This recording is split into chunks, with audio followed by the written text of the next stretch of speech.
Olá pessoal, bem-vindos de volta à nossa casa. Hoje mais um vídeo da nossa série Café em Casa. Eu e Miguel viemos trazer uma mesa posta de café para a gente conversar um pouquinho sobre 5 lições que eu aprendi nesses meus 40 anos. Vamos embora? Essa é a nossa mesinha de hoje, mesa posta para mim, para você, café para nós duas. Então aqui nós temos esse prato, que eu acho ele muito lindo, gente. Ele eu comprei na Shopee, foi onde eu achei o preço mais barato. Eu vou deixar o link aqui abaixo, se vocês quiserem dar uma olhada lá. Esse pires e essa xícara também comprei lá. Muito lindo. É aquele cafezinho na medida certa para você tomar depois de um almoço, ou até para um cafezinho assim rápido. E esse pires de coração, que eu também achei muito charmoso. Olha que lindo. Todos eu comprei lá na Shopee. Eu vou deixar o link abaixo para vocês darem uma conferida. E aqui nós temos um bolinho de macaxeira, nosso cafezinho, nossa água e uma velinha aqui para dar um clima mais intimista para a nossa conversa de hoje. Então vamos embora, prepara seu cafezinho e vem comigo conversar um pouquinho sobre a vida. Esse mês eu faço 40 anos. E nesses 40 anos a gente aprende muita coisa. A gente aprende como se relacionar com as pessoas, como a gente se preservar, como a gente tentar viver mais em paz. A gente aprende a ter foco, a ter disciplina, a se respeitar. Foram tantos aprendizados, mas eu queria compartilhar 5 lições preciosas que eu aprendi com vocês, que eu acho que podem também te ajudar e podem fazer você refletir um pouco, já que o objetivo do nosso canal não é só trazer mesas postas bonitas para vocês. É também, lógico, eu amo mesa posta, eu sei que você que me assiste também ama mesa posta, mas o objetivo principal de eu estar aqui na internet é para compartilhar coisas boas e levar uma palavra para você, uma palavra boa, uma palavra amiga. Eu sei que muitas vezes a gente procura uma palavra amiga e a gente não encontra. Então eu espero que esse canal ele seja fonte de luz para quem estiver escutando, fonte de tranquilidade, fonte de harmonia, fonte de paz. Então, se você está aqui, fica aqui comigo e vamos conversar sobre essas 5 lições. A primeira lição que eu aprendi foi o seguinte: é uma frase que me marcou muito e que realmente, pensando em toda a minha trajetória, faz muito sentido. É uma frase que diz assim: faça o certo, mesmo que o certo não lhe seja favorável. Isso é muito importante, gente. É uma frase e é algo que me impactou durante toda a minha vida, que foram lições que eu aprendi com meus pais de honestidade. Honestidade é uma palavra que está tão em destaque ultimamente na mídia. Eu acho que vocês têm acompanhado algumas situações que acontecem no nosso país, acontecem nos outros países também. Mas honestidade não saiu de moda. Honestidade, respeito pelas pessoas. E quando eu era criança, eu lembro de um fato que me marcou muito, que foi para mim uma das maiores lições que eu levei para a minha vida de honestidade. Eu lembro que eu, criança pequena, minha mãe ia receber umas pessoas em casa da nossa família que tinham chegado do interior e ela me deu R$ 1. Na época, R$ 1 valia muito dinheiro. Foi logo no início do Plano Real. E ela pediu: Camila, vá à padaria. Eu era criança, eu devia ter uns 10, 11 anos. A padaria era na nossa rua. Ela: vá aqui na padaria e compre R$ 1 de pães. Eu cheguei, pedi o pão, R$ 1, paguei, peguei a fichinha e fiquei esperando no balcão. E na hora que eu fiquei esperando, eu fiquei observando. Eu sabia mais ou menos quantos pães eu iria levar. E eu percebi que a moça que estava colocando pão, ela colocou muito pão a mais. Acho que mais ou menos uns 20 pães assim a mais. Ela me deu uma sacola cheia de pães e que não correspondia ao valor que eu tinha pago. Só que eu achei aquilo o máximo na época. Eu olhei, nossa, ela vai me dar mais pães do que eu vou pagar. Olha que legal, eu vou ficar calada. Vê, a minha mentalidade de criança, eu vou ficar calada. Cheguei em casa, saí da padaria toda feliz, achando eu que tinha acontecido algo muito bom e que era muito legal que eu tinha feito, que eu tinha ganhado uma grande vantagem em levar para casa mais do que eu paguei. Cheguei em casa super contente, contei para minha mãe: mãe, olha, a moça errou e colocou pão a mais. Gente, vocês não imaginam. Minha mãe me deu um baile, como diz aqui em Pernambuco. Minha mãe disse tanta coisa comigo, me deu uma lição de honestidade. Como é que eu tinha visto uma situação daquela e eu não tinha falado, eu não tinha devolvido, que isso era um absurdo, que ela não estava me criando para ser desonesta.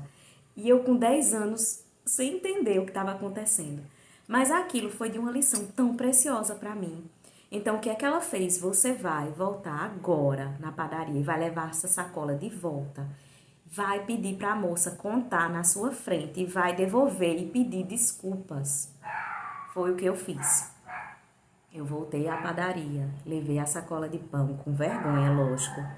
Cheguei na moça, moça, olha, você colocou errado, eu vim devolver, desculpa, eu vi, mas eu não falei, me perdoe, me desculpe. Aí foi que a moça contou tudo direitinho e eu voltei para casa com o pão certinho.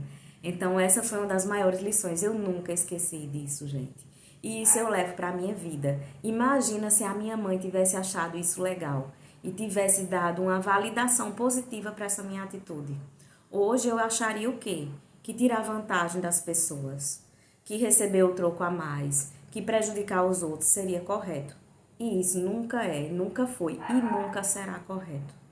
Quando a gente faz algo que prejudica o nosso próximo, que tira dele algo, seja o mínimo que for, mas que prejudica alguém, isso não é certo e não é honesto. E nunca deve ser praticado por nós, nem incentivado, nem aplaudido, nem achar bonito isso. Eu acho que isso é uma reflexão que serve também para a gente filtrar as pessoas que a gente segue, não só na vida, nas amizades, às vezes que a gente tem, pessoas que gostam de tirar vantagem das outras. Então, fica a dica para você. Quem você segue? Quem são seus influencers? Não só nas redes sociais, mas essas pessoas te agregam algum valor? Elas têm um exemplo que você daria para um filho seu? Você levaria isso para a sua vida como exemplo? Se não, não siga, não compartilhe sua vida, não traga isso para você. Então, procure ser consciente de que o que a gente faz com o nosso próximo volta para nós, multiplicado, seja de bom, seja de ruim. Isso é a lei do retorno, que eu acho que muita gente não acredita, mas é uma lei que existe sim. Existem as leis terrenas, que a gente sabe que são falhas, mas também existem as leis divinas, que não falham jamais. A segunda lição que eu aprendi foi manter os meus sonhos e os meus planos em silêncio. Isso eu aprendi com muita dificuldade, quebrando muita cara com amizades, com pessoas que eu achava que torciam por mim e no final das contas elas não torciam. Então eu aprendi a silenciar. Quando eu tenho algo de bom, às vezes eu fico tão entusiasmada, nossa, que coisa legal que aconteceu. Vou compartilhar, vou contar para alguém. E tantas vezes eu contei e às vezes a pessoa passou por cima daquela situação ou tomou de mim aquela situação. Não sei se já aconteceu isso com vocês. Deixa nos comentários se vocês já passaram por isso. De você partilhar algo bom que aconteceu com você e a pessoa ir na sua frente e tomar aquilo de você. Isso já aconteceu comigo. Então isso eu levei para a minha vida, de que a gente não deve partilhar os nossos sonhos, porque a gente não sabe, infelizmente nesse mundo, a gente não sabe quem torce verdadeiramente pela gente. Às vezes a pessoa diz na sua frente que torce por você, mas nas suas costas não é bem assim. Às vezes você partilha com alguém uma felicidade, você percebe o olhar da pessoa e o semblante de que ela até faz um sorrisinho assim, meio falso, que achou bom, parabéns. Mas no fundo você sabe que ela não fica feliz com a sua felicidade. Então procure sentir as pessoas, procure perceber. E guarde seus planos, seus sonhos em silêncio, guarde para você. Se você quer compartilhar com alguém, conte, mas depois que acontecer, exemplo, você quer fazer uma viagem que você sempre sonhou. Quando você estiver lá na viagem, curtindo a sua viagem, não posta, tira suas fotos, faz seus vídeos, posta depois que você voltar. Não tem necessidade, gente. A gente vive hoje uma vida tão exposta nas redes sociais. Não tem necessidade disso, sabe? Eu sei que muita gente, eu não ligo pra isso, eu não ligo pra quem tem inveja, energia negativa, eu não ligo pra nada disso. Você não liga, mas isso lhe afeta, né? Infelizmente, isso afeta todo mundo. E foi algo que eu aprendi Vocês podem até discordar, muita gente discorda, mas foi algo que eu aprendi na minha vida. Hoje em dia você me vê pouco nas redes sociais, eu não fico postando o que eu faço, o que eu deixo de fazer. Antes eu postava muito os restaurantes que eu ia, os lugares que eu ia. Hoje em dia eu já não sinto mais essa necessidade. Eu não sei se por conta da idade também a gente vai amadurecendo. Mas assim, eu não sinto mais essa necessidade. Eu compartilho com quem realmente eu sei que me ama, que é a minha mãe, minha família, que é meu porto seguro, que é minha família.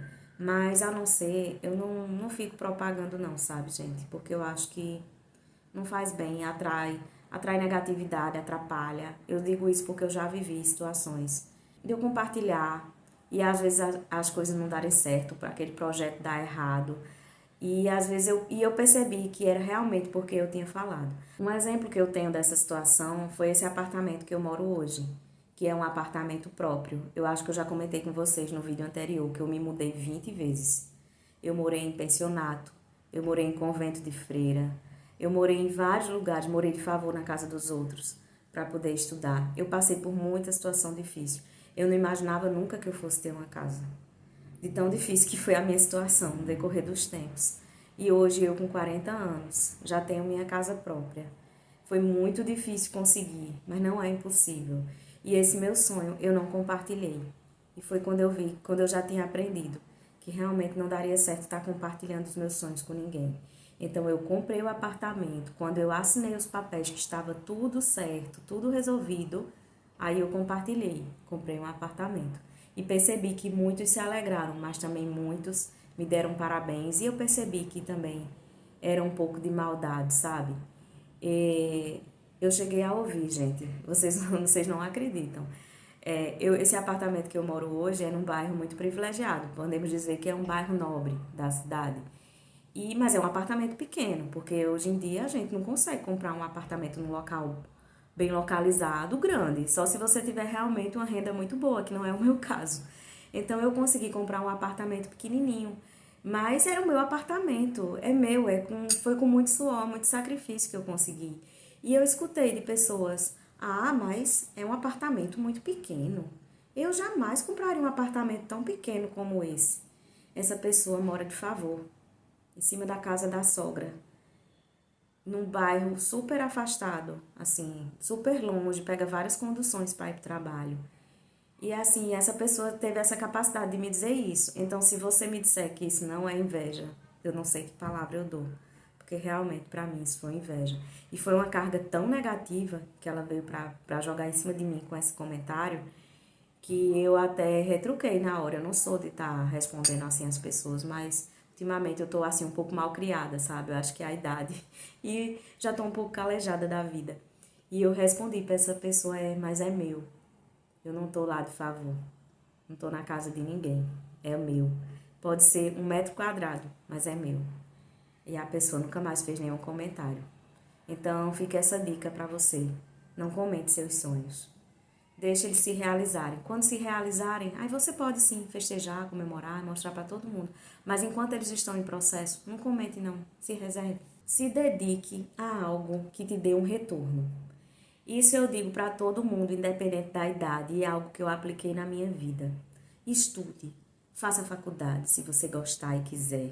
Faça uma pós-graduação, faça uma especialização. Estude outro idioma, estude sobre finanças, faça uma reserva financeira. Faça algo que te dê um retorno a longo prazo. Não perca seu tempo só em internet, vendo besteiras, vendo pessoas ostentar riqueza que nem tem, que às vezes nem é dela, é fruto de algo que nem é legal. Então, assim, se dedique a algo que construa algo positivo na sua vida. Seja estudar, seja se dedicar a um trabalho de caridade, a um trabalho voluntário, se dedicar às suas mesas postas com a sua família, com amor. Então, faça algo que te dê um retorno emocional, que te dê algo bom a longo prazo. Você vai sentir essa necessidade mais na frente, quando você tiver mais idade. Você vai pensar nos anos que passaram e vai pensar: poxa, o que é que eu fiz de legal? O que é que eu fiz para mim? Eu tive um hobby, eu pratiquei algo que me fizesse feliz, ou eu só trabalhei, seja uma academia, uma atividade física, uma dança, uma terapia, um trabalho em grupo, um encontro com as amigas, Sempre faça algo que te dê bons retornos ao longo da vida. Não só investimentos financeiros. Investimento financeiro também é importante, você ter educação financeira e você começar a pensar nisso, a ter uma reserva e a pensar como você gasta seu dinheiro. Então, pensem nisso, que é importante você fazer algo que te dê um retorno a longo prazo, um retorno psicológico, um retorno emocional, que te faça bem. Outra lição que eu levei para a minha vida é a seguinte: se eu não tenho nada de bom para te falar, eu fico calada. Sabe, gente, quantas vezes a gente escuta, já passei por isso também, de compartilhar uma coisa que eu queria muito com alguém. Poxa, eu queria tanto, meu sonho era fazer isso. E a pessoa vem e coloca uma frase negativa. Ah, você é muito velha para isso. Ah, não vai dar certo. Ah, para que você está pensando nisso? Para quê? Que besteira. Gente, se você não tem nada de positivo para acrescentar no que a pessoa vem te contar, não fala nada. Se você não concorda e a pessoa também não te pediu opinião, não fale nada. Deixe a pessoa com os sonhos dela, com as necessidades dela. E se ela veio compartilhar com você, seja grato por aquele momento de compartilhamento, mas não coloque terra no sonho dos outros. Isso é tão triste, às vezes você deixa a pessoa tão para baixo e é uma coisa maldosa. Então procure evitar isso. Eu já fui esse tipo de pessoa também, de colocar terra em alguma coisa que alguém vem me dizer: ah, mas isso você tá viajando, ah, isso aí não tem nada a ver. Não faça isso. Já fizeram comigo, me magoou, eu vi, eu não gostei. Então, provavelmente eu também já magoei alguém fazendo isso. Então, é uma lição que eu deixo aqui para você: não faça isso. Que o que mais me ajudou nesses meus 40 anos de vida foi me dedicar ao meu lado espiritual, a me desenvolver espiritualmente. O que seria me desenvolver espiritualmente?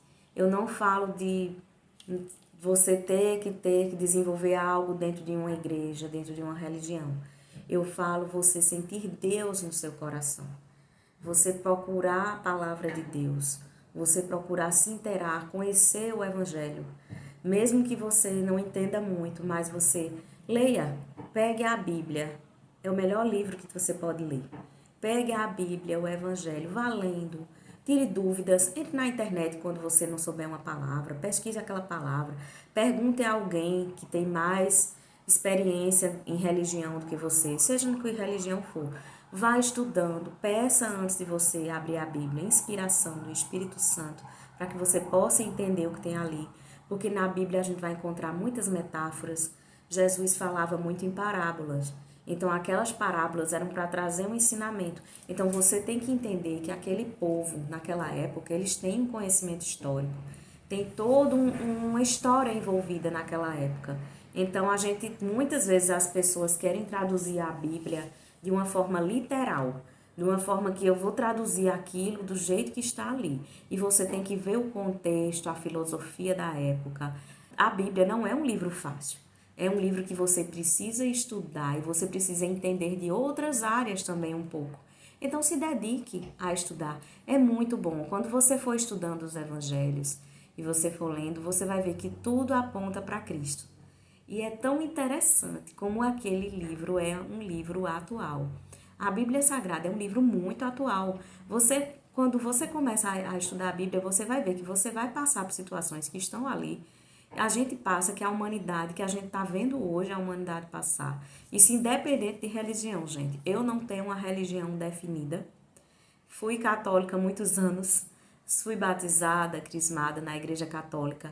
Gosto muito de alguns ritos da Igreja Católica. Mas eu não sigo dogmas, verdades absolutas, que a gente encontra em muitas religiões. Então, hoje, para mim, já não faz tanto sentido. Mas eu sempre procuro desenvolver essa minha questão espiritual. Eu acredito muito no poder divino, no poder do Espírito Santo. Acredito muito no poder transformador que o Espírito Santo tem de transformar a minha vida, de transformar a sua vida, de te modificar. E quando a gente conhece a palavra, a gente se modifica. Não é porque muita gente aponta: ah, fulano, depois que está indo para a igreja tal, igreja X, igreja Y, fulano mudou. Fulano só quer ser santo. Não é isso. É porque a pessoa se modifica. Quando Jesus toca o coração da gente, a gente se modifica. Porque a gente passa a viver pensando em algo muito maior. Porque a vida não só é isso aqui. Isso aí eu posso te garantir, com certeza. A gente nasce, a gente cresce, a gente vive a nossa vida, mas a vida não é isso aqui. A verdadeira vida é a vida espiritual. É nela que a gente deve pensar. É nela que a gente deve procurar alcançar e procurar, quando a gente voltar à nossa vida, nossa verdadeira vida espiritual, a gente sentir orgulho de nós mesmos no bom sentido. Orgulho de termos feito uma trajetória de bem, uma trajetória que a gente tenha feito bem às pessoas, tenha feito bem a nós mesmos. Que a gente não leve nada de mal que a gente fez. Porque tudo que a gente faz tem um retorno e tem uma responsabilidade. Jesus nos acolhe, mas Jesus também nos pede que a gente mude. Então, durante esses meus 40 anos, eu acho que o meu maior aprendizado foi esse, a entregar a minha vida a Deus, sempre, a minha vida, a vida dos meus queridos, a vida da minha família, entregar a minha vida a Cristo, para que Ele faça em mim o que Ele achar melhor, não o que eu quero. Que às vezes eu quero uma coisa e não é o que Deus quer para mim. E eu tenho que viver na resiliência. Se eu não tenho aquilo naquele momento, talvez não fosse bom eu ter aquilo naquele momento. Deus sabe todas as coisas e muitas coisas estão além do nosso entendimento. Então eu queria deixar essa palavra para você. Que se você às vezes está triste com alguma coisa, está passando por uma situação difícil, não está entendendo o que está acontecendo, então entregue a Deus a sua vida. Peça a Deus em oração: Deus, faz o que for melhor para mim. O que tu queres que seja para mim. O que tu quiseres, eu me submeto, porque eu sei que é o melhor para mim. Confie, entregue a sua vida a Deus e confie nele. Não entregue algo e fique puxando de volta. Tô te entregando, tô puxando de volta. Não faça isso. Entregue, confie. Deus tem o melhor para você. Tudo vai acontecer na sua vida no momento certo, porque Deus está com você. Mantenha seu coração firme em oração. Muitas coisas vai chegar para te tentar, para te derrubar. Muitas pessoas, às vezes, com palavras maldosas, com situações que podem lhe colocar em armadilhas de alguma coisa. Mas sempre pense que Deus está com você. Tenha força, tenha coragem e siga em frente. Então, um beijo grande para vocês. Que esse vídeo seja fonte de luz para você, que tenha tocado seu coração. Se esse vídeo tocou teu coração, deixa teu like, se inscreve no canal e até o próximo vídeo.